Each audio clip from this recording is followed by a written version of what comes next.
안녕하십니까? 인생의 복잡한 문제들을 말씀으로 단칼에 해결해주는 김종근 목사의 쾌도 남마입니다.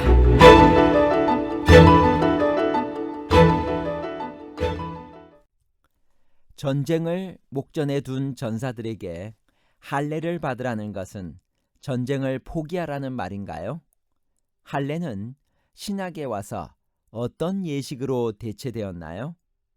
하나님께서 가나안 입성 직전에 할례를 행하라고 한 것은 군사적인 준비 때문이었나요? 아니면 하나님과 언약 관계 회복을 위한 것이었나요? 군사적인 준비와 하나님과 언약 관계 회복에 관한 복잡한 문제를 하나님 말씀의 가르침으로 명쾌하게 해결해 드리겠습니다. 이스라엘이 요단강을 건넜다는 소식을 듣고 요단 서편 가나안 족속들의 상태는 어떠했나요? 여호수아 5장 1절. 요단 서편의 아모리 사람의 모든 왕과 해변의 가나안 사람의 모든 왕이 여호와께서 요단물을 이스라엘 자손들 앞에서 말리시고 우리를 건네셨음을 듣고 마음이 녹았고 이스라엘 자손들의 영고로 정신을 잃었더라.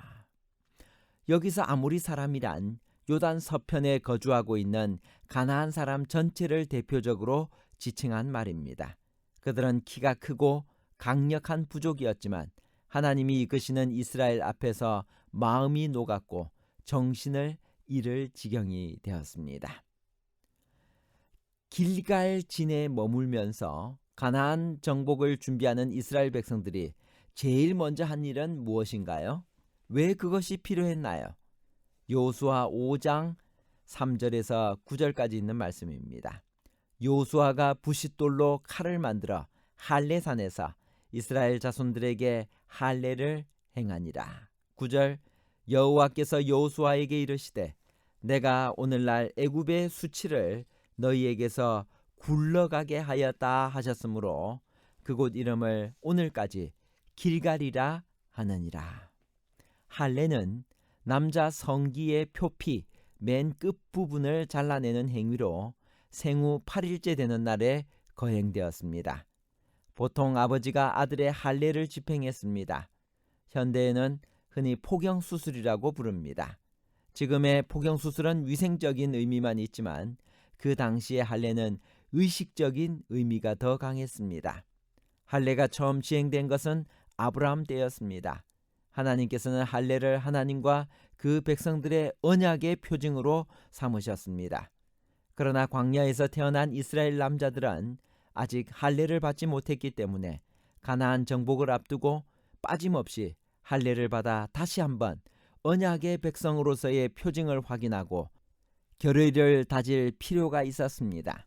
할례는 며칠 동안 고통을 수반하기 때문에 적진 앞에서 할례를 받는 것은 위험천만한 행동이었지만 그럼에도 불구하고 그것은 가나안 정복의 필수적이었습니다. 유대인들은 할례가 왜 구원의 필수적이라고 생각했나요? 후에 할례 제도가 복음 전파에 끼친 부정적 영향은 무엇인가요? 사도행전 15장 1절. 어떤 사람들이 유대로부터 내려와서 형제들을 가르치되 너희가 모세의 법대로 할례를 받지 아니하면 능히 구원을 얻지 못하리라 하니, 할례는 신약 시대에 와서 복음 전파에 부정적으로 작용하게 되었습니다. 유대인들은 구원이 유대인에게만 있다고 생각했고 이방인이 구원을 받으려면 할례를 받고 유대인이 되는 길밖에 없다고 믿었습니다. 그러나 이방인들에게는 할례 받고 유대인이 되는 것이 쉬운 일이 아니었습니다. 이방인들은 복음 자체는 환영했으나 할례 받고 유대인이 되는 것은 원치 않았기 때문입니다. 그래서 그것은 복음 전파의 최대 걸림돌이 되었습니다. 그러나 바울은 할례 없이도 오직 그리스도를 믿음으로 누구든지 구원을 받을 수 있다고 가르쳤습니다. 그것은 정통 유대인들과의 사이에 심각한 갈등을 일으켰습니다. 이 문제를 해결한 것이 사도행전 15장의 예루살렘 총회입니다.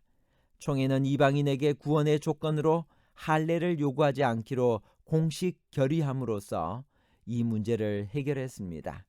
구약의 할례는 신약 시대에 와서는 침례로 대체되었습니다. 할례 행하기를 마친 후 하나님께서는 내가 오늘날 애굽의 수치를 너희에게서 떠나가게 하였다고 하셨습니다. 애굽의 수치란 무엇을 말하는 것일까요? 여호수아 5장 9절 여호와께서 여호수아에게 이르시되 내가 오늘날 애굽의 수치를 너희에게서 굴러가게 하였다 하셨으므로 그곳 이름을 오늘까지 길갈이라 하느니라. 하나님이 이스라엘을 애굽에서 이끌어낸 목적은 그들을 가나안으로 인도하기 위함이었지만 가데스에서의 반역으로 인하여 그렇게 할 수 없었습니다.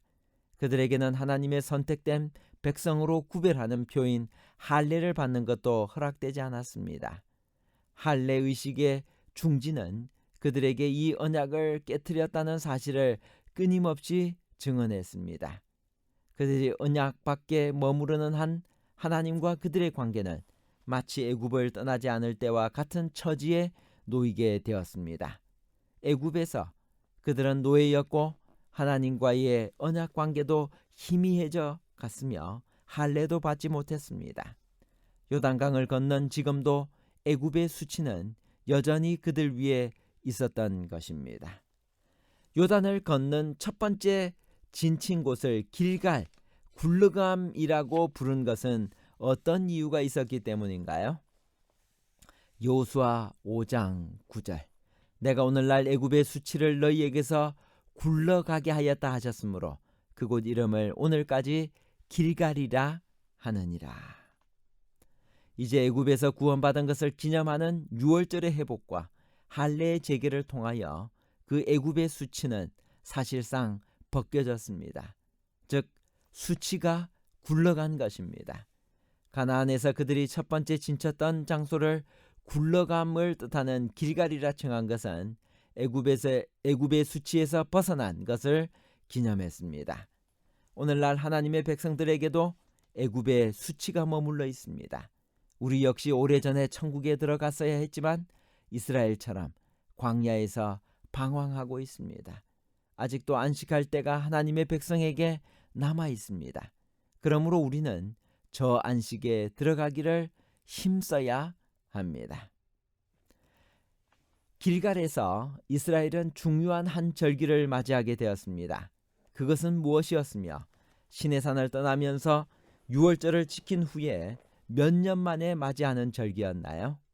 여호수아 5장 10절에서 12절 이스라엘 자손들이 길갈에 진쳤고 그달 14일 저녁에는 여리고 평지에서 유월절을 지켰고 유월절 이튿날에 그 땅 소산을 먹되 그날에 무교병과 볶은 곡식을 먹었더니 그 땅 소산을 먹은 다음 날에 만나가 그쳤으니 이스라엘 사람들이 다시는 만나를 얻지 못하였고 그 해에 가나안 땅의 열매를 먹었더라. 유월절은 아빕월 14일에 지키는 절기로서 하나님의 은혜로 이스라엘 백성들이 애굽의 속박에서 해방되어 구원받은 것을 기념하는 의식으로 제정되었습니다. 유월절 어린 양은 흠없고 병들지 않은 1년 된 수장이나 순염소 중에서 선택했습니다. 첫 번째 유월절은 출애굽 직전의 밤에 지켰고 두 번째 유월절은 1년 후 시내 광야에서 지켰습니다. 그리고 38년 동안 광야에서는 지키지 못하다가 이제 약속의 땅에 들어와 세 번째로 유월절을 지키게 된 것입니다. 애굽의 수치를 벗고 새로운 삶을 살려면 어떻게 해야 하나요? 언약을 확인해야 합니다. 이것이 바로 할례입니다. 구원을 확인해야 합니다. 유월절입니다. 그리스도를 만나는 체험이 있어야 합니다. 군대 장관을 만나는 경험입니다. 결론입니다. 첫 번째, 이스라엘이 요단강을 건넜다는 소식을 듣고 요단 서편 가나안 족속들은 하나님이 이끄시는 이스라엘 앞에서 마음이 녹았고 정신을 잃을 지경이 되었습니다. 두 번째, 이스라엘 백성들은 군사적인 준비를 하는 것보다 하나님과의 언약의 관계를 새롭게 하는 것이 가장 먼저 할 일이었기 때문에 할례를 받았습니다. 세 번째, 유월절은 아비브월 14일에 지키는 절기로서 하나님의 은혜로 이스라엘 백성들이 애굽의 속박에서 해방되어 구원받은 것을 기념하는 의식으로 제정되었습니다. 오늘날은 성만찬 예식을 통해 유월절의 의미를 기념하고 있습니다. 감사합니다.